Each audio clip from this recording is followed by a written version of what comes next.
Lucero gets low and tries to get to the body. Swings wide, but with force. Pacquiao is a devastating over-the-top puncher who's best when he remembers to throw his jab, but often forgets and just engages toe-to-toe. Part of Pacquiao's job here, Emmanuel, is to remember to box, but he's basically been separated from trainer Freddie Roach for 13 months. How can Roach get him to do what he needs him to do with virtually no contact with the fighter? Well, the fact that he's worked with him before will help somewhat, but in addition to not working with Freddie, which he should have, he's been getting in a lot of trouble and not training properly, according to the reports we've been getting from the Philippines. Which he denies, we should point out. There was a report of one barroom brawl, and Pacquiao said, oh, no, just a couple of beer bottles that broke, apparently without help. Well, if you read between the reports, which I'm quite sure we did, I believe there's some truth to some of that. Lucero gets off a moment with Pacquiao pinned in the corner, and the crowd responds.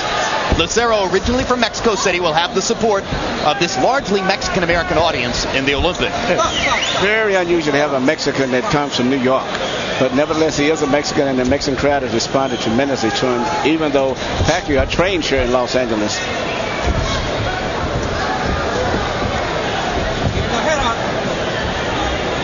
Pacquiao trying to generate a rhythm in round one. He's having a problem getting close to Lucero. Lucero's getting so low, but then he can't operate too effectively himself from that position without telegraphing. Now Pacquiao manages to land a straight left hand. Hasn't made his jab effective so far. It's going to be difficult to do that if Lucero continues to fight in this exaggerated crouch. Yeah, it's almost like a crab where he's dropping it extremely low. And actually, according to the rules, you're not supposed to go below your opponent's waistline, which he's did on a few occasions. Now Pacquiao straightens him up with a left hand, and Pacquiao pins him against the ropes. Lucero trying to duck everything. He's ducking, but he can't operate too effective himself from down there. No, it's impossible to mount a counter offense when that's your defensive strategy, is to get that low. That's right, and I think Pacquiao's starting to get his distance on it down.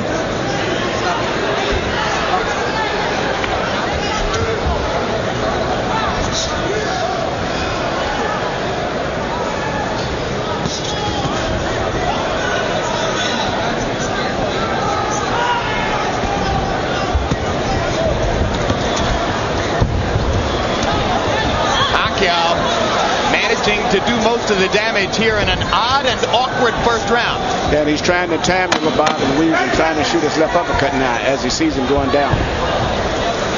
Lucero, increasingly defensive, hasn't thrown that many punches in the second half of the round.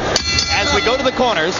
That style in the first round, simply dealing with a case of nerves. He's never been in a fight against a major fighter.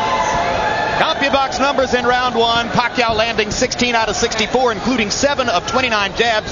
Lucero was only 5 of 41. If Manny can keep finding a way to throw nearly 30 jabs in the round, I'm not sure how Lucero is going to get at him effectively, Emmanuel. No, Lucero can't do too much effectively, and especially when it comes to throwing combinations. When you crouch that low, you can basically spring with one punch, and after that, you've lost your balance usually.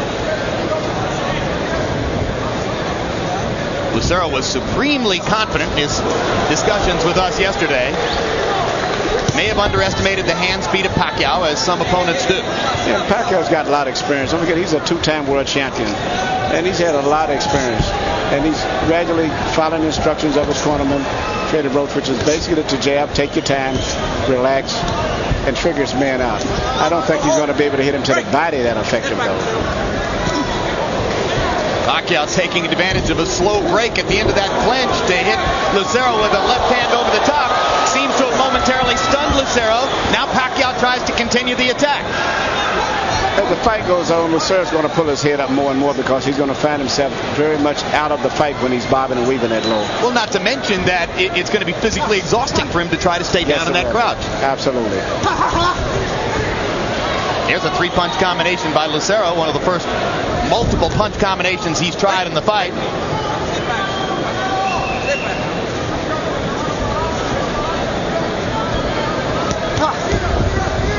Lucero's hands look slow in this round.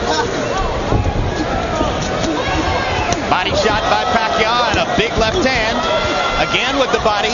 Lucero just taking the punishment and trying to duck away. And And it's very physically tiresome when you're bobbing and weaving that low also. And everything that's happening on top of your back and on your shoulders tires you out a lot more.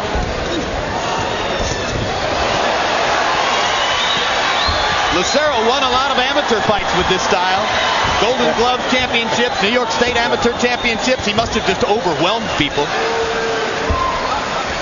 When you have a guy fight punch swinging like that, the best thing, make him miss completely. That way he loses his balance.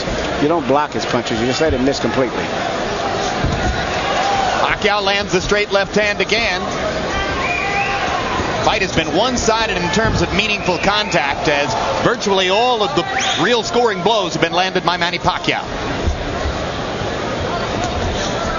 Pacquiao's trainer, Freddie Roach, argues that his 122-pound fighter, struggling to make weight, would be a threat to knock out 126-pound kingpins Eric Morales and Marco Antonio Barrera. Your take? I think he would definitely be a threat for both of those guys. English, able to understand him, so we're not hearing from interpreter Ernie Kalua for the moment. CompuBox numbers in 2. Pacquiao, great round, 31 out of 66. Lucero, virtually non-existent, 4 out of 42. Pacquiao landing nearly 60% of his power shots through the first 2 rounds. And there's more accurate punching from Manny Pacquiao against a pretty tough target to find. Finally, Lucero gets in a counter left. Even if Lucero lands a punch, it may look impressive the way he swings. I don't think it's going to hurt Pacquiao because you can see it coming. Punches that you see coming don't hurt you. The punches that you don't see that hurt you. Now, you can tell when Pacquiao's supremely confident. He fights with a little smile on his face, and he's been grinning through most of the first 2 rounds here, feeling as though he's in control against Emmanuel Lucero. And after that punch, he is totally in control, and the referee instantly stops the fight. He was out on his feet with a punch that landed right on the point of the jaw. Jose Cobian taking no chances whatsoever. No count.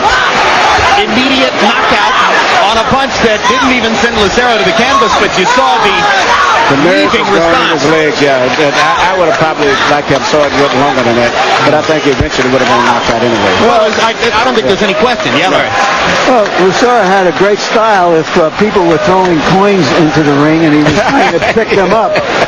But it was not a style on this level of prize fighting. No, I thought Pacquiao looked very good too. But give Pacquiao credit because he took his time. He saw what the story was, immediately went to the body, and inevitably there was going to be a shot to the chin. And Pacquiao, the Filipino star, very comfortable in L.A. You can see there's the left hand that starts to Lucero standing up. He never saw the punch coming. He was too low to even see it coming. He thought he was probably out of danger by getting that low. Gives you a pretty good idea as to how heavy are Manny Pacquiao's hands. Yes, and he's good focus and concentration too. And the referee stoppage was aimed at protecting Lucero from another shot, because Lucero was a sitting duck target there for Pacquiao. Pacquiao was timing his movement, and in just a matter of time, he timed exactly where he figured he would move his head, and he moved right into position. So Manny Pacquiao stretches his record to 37 wins, 2 losses, 1 draw. How long will he remain in the 122-pound division? When will he move up and look for big money against much bigger names at 126?